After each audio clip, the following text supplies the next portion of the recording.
నిర్మాత టీజీ విశ్వప్రసాద్ పై film federation ఆగ్రహం. Legal నోటీసులు వెనక్కి తీసుకోవాలని డిమాండ్. మధ్యాహ్నం మంత్రి కోమటిరెడ్డితో నిర్మాతల భేటీ. సినీ కార్మికుల సమస్యలపై ప్రధాన చర్చ. కాసేపట్లో సిట్ ముందుకు బండి సంజయ్. ఫోన్ ట్యాపింగ్ కేసులో కేంద్ర మంత్రి వాంగ్మూలం.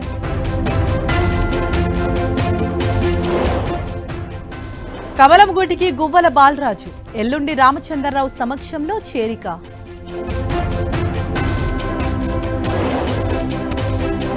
ఓవైపు వరద, మరోవైపు బురద. భారీ వర్షాలకు భాగ్యనగర వాసులు ఇబ్బందులు. ఉమ్మడి నల్గొండ జిల్లాను ముంచెత్తిన భారీ వర్షాలు. యాదాద్రి జిల్లాలో మూసి ఉధృతితో రాకపోకలకు బ్రేక్.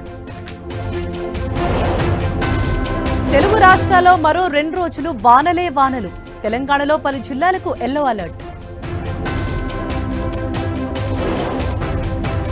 ఓట్ల చోరీ కేవలం కుంభకోణం కాదు, రాజ్యాంగ ద్రోహం. సమయం వచ్చినప్పుడు శిక్ష తప్పదన్న ఎంపీ రాహుల్ గాంధీ.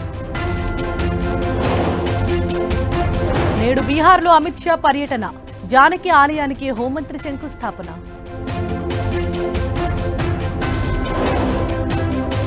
ట్రంప్ టారిఫ్లను ఎదుర్కొనేలా భారత్ సన్నద్ధం. మధ్యాహ్నం కేంద్ర మంత్రులతో మోదీ హైలెవెల్ మీటింగ్. సుంకాలపై వెనక్కి తగ్గేదే లేదన్న అమెరికా. భారత్తో వాణిజ్య చర్చలుండవని ట్రంప్ స్పష్టం. వెంటాడుతున్న టారిఫ్ భయాలు. నష్టాల్లో ట్రేడ్ అవుతోన్న స్టాక్ మార్కెట్లు.